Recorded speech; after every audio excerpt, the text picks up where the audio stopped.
me at Cello, Cello. You had me at Cello. You had me at Cello. Oh, you had me at Cello. Hi, everybody. Welcome to another episode of Cello Chat. Today with guest Nicole Boguslaw. And I'm really interested. You've got a variety of things that you're into that I know will be fascinating to the audience. So I'm very much looking forward to visiting with you about these. But I'll always, like to start by asking, how'd you get started with the cello in the first place, and what was the educational path that led you to where you are? Yes. Well, first of all, thank you so much for having me. And it's so nice to see you and get to talk to you finally. Yes, Yeah. likewise.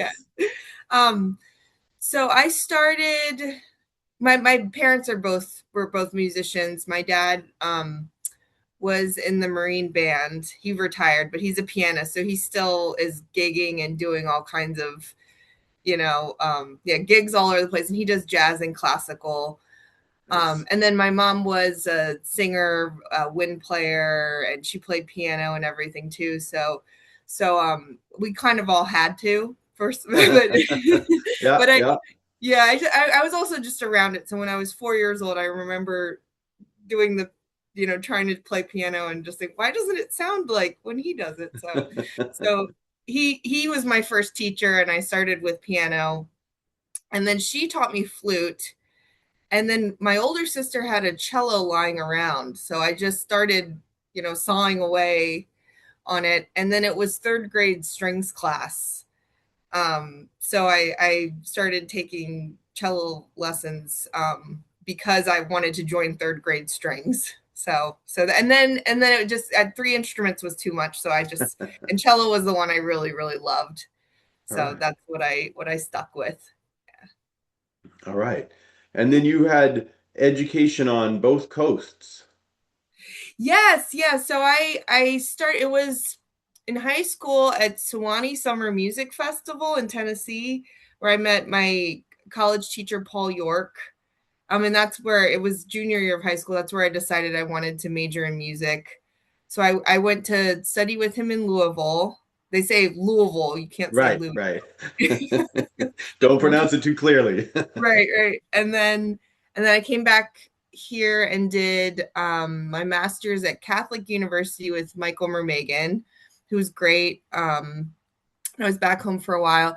And then I did an orchestra program, which this was just kind of a random thing that I've always been interested in taking orchestra auditions. So I found it was the first year I was there for their first year. And it's through the symphony, and it's an artist diploma. And I was kind of so I moved there, and I lived there for 3 years, and I studied with Amos Young, who's in the San Francisco Symphony, and I have the best things to say about him. And then I moved back, moved back to Maryland and did my DMA at University of Maryland. All So right. yeah. So I know this is a big question, but I'm always curious, are there things from those various teachers that just stay at the forefront of your mind every time you're either teaching or playing cello?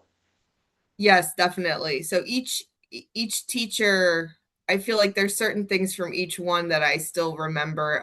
And as I'm teaching, there's also things that click that they said to me, 20 years ago that I then I repeat to a student and then think, oh yeah, that I should have thought Right. about that, or it makes sense now to me when it Can you didn't. give an example from each? From each teacher? Yes. Yeah, yeah, definitely. Well, my first teacher, he talked a lot. We worked a lot on my bow hold. When I went into college, I was holding the bow like this for some reason. So he called it the claw. So that's something I think about a lot is pronating and then also, opening your forearm. He introduced me to that. I had no idea about any of that before him. So that's something, yeah, definitely. And then with Michael Mermagan, we worked a lot on make a phrase and how to change your how to give a note shape or give a phrase shape, and then how to change your vibrato. Yeah. I remember that was the first time I realized, like, oh, I can do different. I knew that I could do different widths and speeds, but how to manipulate that into what I wanted. Yeah. And then Amos Amos taught me a lot about sound. They all taught me a lot of stuff. So I'm just picking one thing for each one. Yeah. So he taught me a lot about how to get the actual tone out of the cello and the mechanics of it. And he worked with the Galamian angles, which I had never heard of before him at that point. And then also like how the bow actually goes in the string, stuff like that, so yeah. So, and then tons of excerpt stuff and yeah. And actually I've taken lessons recently with Bo Lee from Baltimore Symphony. All right. Yeah, so he's also helped me a lot. And yeah. So that's right. Excellent. Now, orchestral auditions. You've played with a variety of orchestras, and I mean, there's orchestral playing, and then there's orchestral auditions. To a certain extent, it seems like what we have to do when we're playing in an orchestra to really blend in with the group sound and match and listen carefully to what the principal is saying. Please do this a little bit here or whatever, so we really sound unified. And then there's the audition experience where it's just you, and you have this one shot to nail everything behind this ominous screen where the voice every so often says, "Thank you. Can you do that again at this tempo?" Or whatever the case is. Let's move on to thus and such. And you're sitting there going, is that do they cut everybody there, or did they not like something? Anyway, how to practice to be as successful as possible at orchestral auditions? What sorts of advice do you give to your students? So there's a ton of there's different aspects you want to practice. There's the just practicing your music and tackling intonation, rhythm, listening to the recording, making sure the style and everything like that. And then there's organizing your practice to make sure you're actually prepared and everything's across the board, the same. And then there's also the kind of sports psychology that we talk about of performing. So there's a couple of books I read. And actually I took Gloria's program, Audition Confidential. She's in the LA Phil. She's so great. I've taken her program twice. So she taught me so much about preparation and everything that goes into that. But yeah, the inner game of tennis and the inner game of music, and I know there's so many other books about how do you execute. There's a lot of parallels between sports, and I used to play sports in high school, so I could relate to some things. I wasn't very good, but at that. Yeah, but that mindset to allow you to comfortably deliver at your highest level at the moment when you need to is not easy. I'm still working on it all the time. I still have not figured out the totally. It's always getting better, but I'm still yeah. I'm glad you mentioned. I mean, of course, intonation and rhythm. I think that sometimes young students don't realize how many points are available for getting the style right. You know what I mean? Right. It's like if their Mozart sounds really a lot like their Strauss. Yeah. So the thing that's helped me the most with that is actually just listening with headphones, and I got some fancy headphones for Christmas actually this year, and actually that helped me more than I would have thought. Just being Huh. able to really hear exactly, you know, the articulations and the exact sound, and yeah, what else is going on in the orchestra, but getting to hear the cello sound, you know, Yeah. to that extent has really helped. Yeah, Tremendous. that's something every teacher has told me to do, and I would kind of do it and be like, okay, listen to it, and the more I do it, the more I'm understanding, you know. Excellent. Excellent. Yeah. And in addition to orchestral playing, these days you also play in a piano trio. Yes, yes. So I play in a piano trio with my dad, and we kind of have a rotating violinist. You know, one violinist, he's usually busy, so we have other people fill in. But that's mainly for fun, and we play, you know, whatever we want, and Nice. yeah, yeah, and it's nice Yeah, to it's so cool to get to play with my family too, that is most very of the cool. time. And there's such great repertoire too. Yeah, yeah. Yeah, and Okay. I would never get to do it otherwise. It was just Right, I would right. never, Nice. yeah. So you have done some very distinctive, interesting things. I know the audience will find very interesting. These sorts of things. The first one that I was made aware of was when a cellist named Yo-Yo Ma did the Bach suites with dancers. You know, it's like, okay, that's Right. really cool. He's already so cool as it is, but then this thing, you know, Wagner was so much into, okay, how can we get all the arts working together at the same time, which is I think, a really cool concept. So, how did it come to pass that you got together with John Latiano to Yes. do a collaborative visual art and music thing? So that fell into my lap. It was really nice. John is married to a really close friend from kindergarten, and she's not a musician at all. And he is an artist in Boston. He's at a university, and he just came up with the idea. He does sculptures. Um, and so the first one we did was, I think it was in 2022. Um, and it was a rhino exhibit, and she used to work at the Baltimore Zoo in the Rhino House. She Huh. does environmental protection stuff now, but so it's the exhibit was about conservation. Huh. And there's this huge rhino in the room that he had created, and some foam pieces. I'm probably saying the wrong, you know, terminology for, yeah. And I realized too, I love visual art, but I don't know anything about Mhm. it, so it's kind of, you know, and then I was just improvising for that. That's cool. Yeah, that was so neat. And then the other one that we did more recently, which I liked even more, he did one that was about whale conservation, and that was up in Maine. And he spent a lot of time researching, you know, with these whale conservationists, um and he'd collaborated with him before, but Sam Wu, who's a composer. And so Sam wrote a piece that I played called Cetacean Songs. And so I got the performance.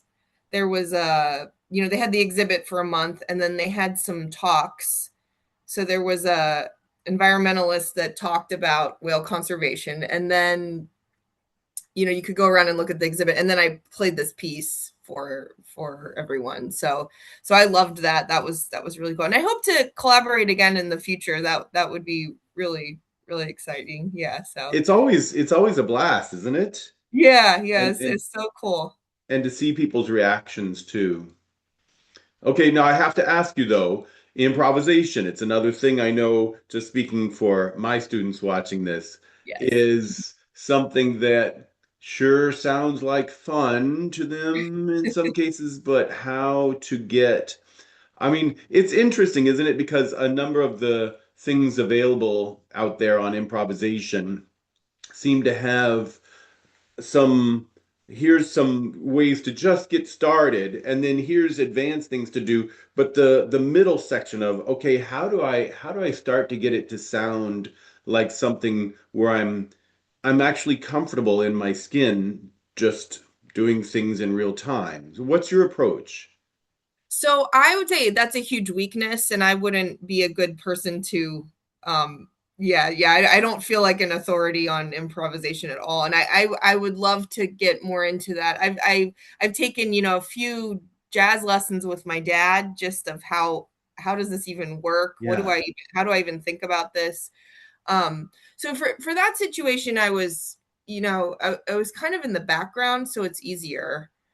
I think improving with other people, or when you're on a stage and people are just listening to you, is a different animal, kind of. So I haven't gotten into that as much, and I would really love to, but yeah, that's All I right. agree. There's I've started, but yeah, the middle section is Well, but actually, even what you just said there is also good advice. I mean, there are times where if you can find a situation where you don't feel like you're in the limelight, just also increases your comfort level to just explore.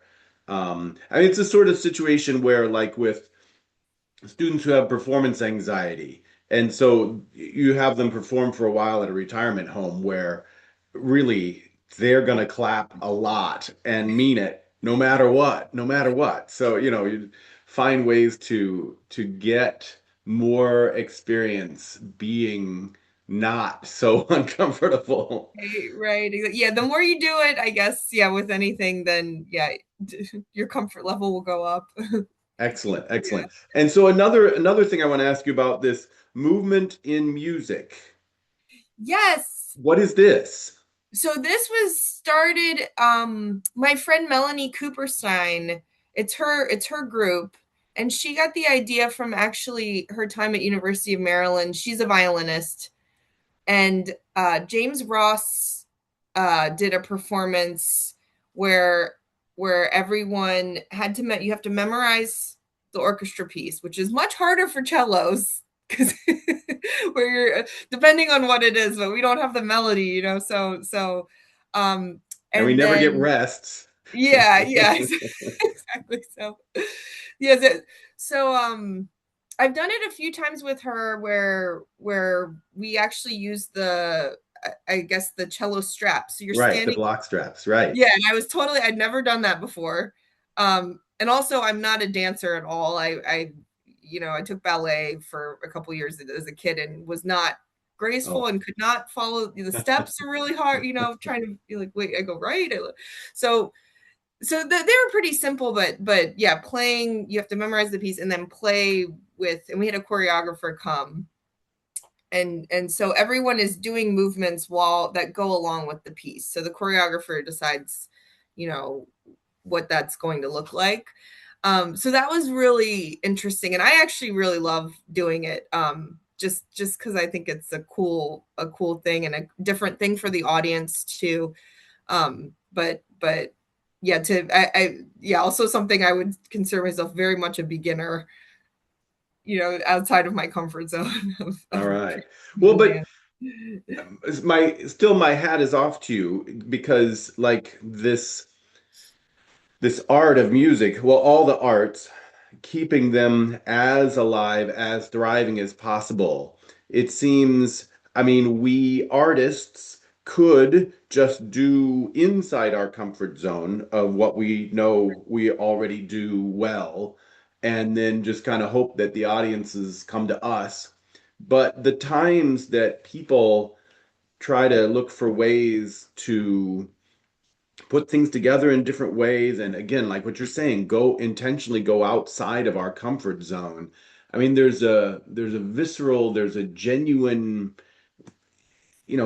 tangible thing that strikes a chord, so to speak, with a number of people, whether they're already arts goers or not. That, I Right. mean, I think, ASTA, for example, has a community music committee Right. I mean, I was going to say new. I think now it's been around a few years, but it's newish. And this idea of, okay, how do we find ways to keep breaking that fourth wall and bridging the gap? So, I mean, that just sounds like another cool, because it's not like it's just Barrage 2.0 or something. It's a different way to try to fuse arts in a way that's extremely engaging to the Yeah. yeah, audience. Yeah, if I'm not engaging one person with this, maybe I'm engaging them with some other aspect that I can incorporate, too. So, Yeah, yeah, that's outstanding. All yeah. right. So speaking of Asta, hope you like my segue there. I always, again, I'm got my own students in mind when I do these interviews, and I mean we have a strong student Asta chapter at UW Whitewater, but I still think it's sometimes easy for them to underestimate the value of Asta. I mean, for one thing, I don't even want to stop and try to imagine what the string teaching, string playing world in the country would look like.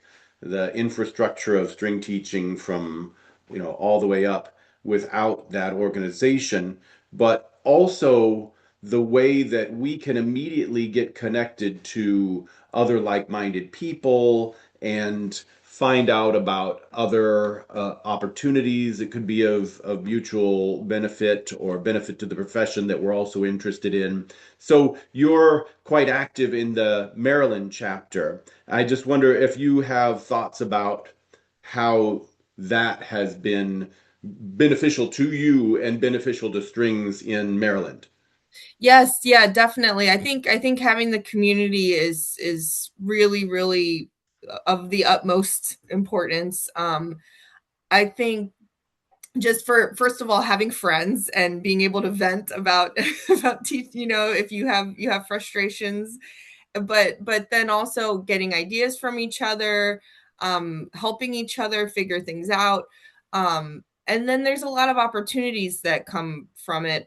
There's competitions, we have ASTICAP Yeah. testing, and I've learned so much from the conferences. Every time I go to a conference, I feel like I come out a totally different teacher, and I've stolen so many ideas and tips and tricks, but also just really I always feel like those conferences have completely changed, so Yeah. much when I leave, and it's really exciting too to just get to see how many great ideas there are and great teachers out there, and what everyone's doing and approaching things completely different, so yeah, because you can totally get in a rut when you're teaching and just be like, this is what I do, so this is the curriculum I use, go through it, all right, so Yeah. Very true. yeah. Very true. All right. Well, so I have one more question for you. And again, I've got the students watching this will know whom I have in mind when I ask you. The videos that you have of you playing on YouTube.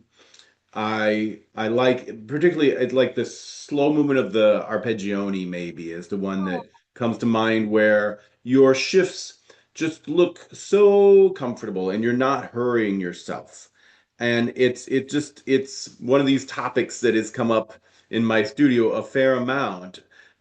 In some cases, we're just talking about a mere fraction of a second, Right. but the feeling that I'm going to get there in time, not only is that very good for keeping your tension level low, but from the audience doesn't want to see like, and I got to the pitch, like, that it feels just kind of like a singer just going up for that high note, and of course I'm going to get there.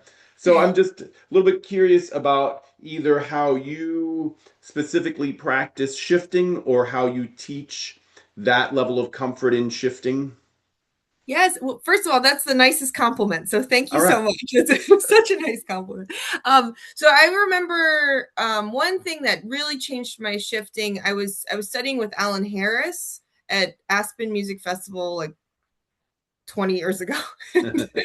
um, he talked a lot. Well, first of all, is using your forearm. So you're moving from this and shifting in rhythm. But he would have me make elbow circles Hmm. to, and you wouldn't, he would say, like, you don't want to move that much really when you're playing, but as an exercise to get your arm moving in rhythm. So the whole arm is moving. And then I always talk about with my students, it's like basketball. You don't want to be shooting like this and then suddenly be like this or change what you're doing. So you want to try to be consistent. And then the most important thing is the rhythm actually of your shift. So you want to shift in rhythm with the piece. So you kind of, if you can break it down more and yeah, I don't know if you have thoughts on that too of what you tell your Well, students. I'm if I may paraphrase, correct me Yeah. if this is different, but like so even the preparatory motion for the shift is baked into the rhythm Yes. of everything else. And then I like the basketball metaphor as well because this idea that just right before you're going to throw anything, cornhole or something like that, you heft the weight of whatever it is you're about to throw, or darts, and you just keep reminding yourself, here's the weight of the thing I'm about to throw. And this unlocking of the arm just before we shift, rather than the tendency to increase tension before you shift is the opposite. That's not a good recipe. Right. And always easier said than done, but yeah, Right? that's the idea. And then I say the thing of basketball, if you're practicing free throws, you just do 30 of them and see if you get if you can how many you can get, or whatever number you want to pick. So Nice. All right. So, Nicole, upcoming performances or projects yet in 2026? I have coming up. We just did a chamber concert that we did Dvorak bass quintet and Schubert cello quintet, which was really fun in Annapolis. That was like a dream come true. But then the next thing coming up is we have cello camps in Annapolis. So we do a couple of all cello ensemble concerts where the faculty, we have a trio going of all cello works, and then the camp is just cello quartets, cello choir. Yeah, There's a lot of good music out there for a cello ensemble. it's amazing. Yeah, and arrangements, that are just incredible. So that's for a couple weeks in August. That's the main thing that's next, and then yeah, I'm sure. Good. And it seems like there's always a population of cellists for whom just playing together with other cellists motivates them like nothing else. Oh yeah. I always say that the most fun people to play with are cellists, and then also the most pressure I've ever felt is playing for other cellists. If you have a Uh-oh. studio class, I'd rather almost play an actual audition than play for other cellists. But there too, that's in our own mind, right? Yeah, of Because course. yeah, Yeah. we all when we're listening, we are vicariously are in the hot seat as well. We know what Yeah, it's like to be. yeah, definitely. You can All relate right. too much. Yeah. All right. Well, Nicole, it's been really just very interesting visiting with you about this variety of topics, and I know it's going to be provide inspiration for all the viewers out there to practice all week long until the next interview. But thanks so much, and best of luck with all that you're doing. Yeah, thank you so much. It was so nice talking to you and everything. All Meeting right, you. terrific. All right, everybody, we'll see you the same time next week. Bye-bye. You had me at Jello, Jello. You had me at Jello.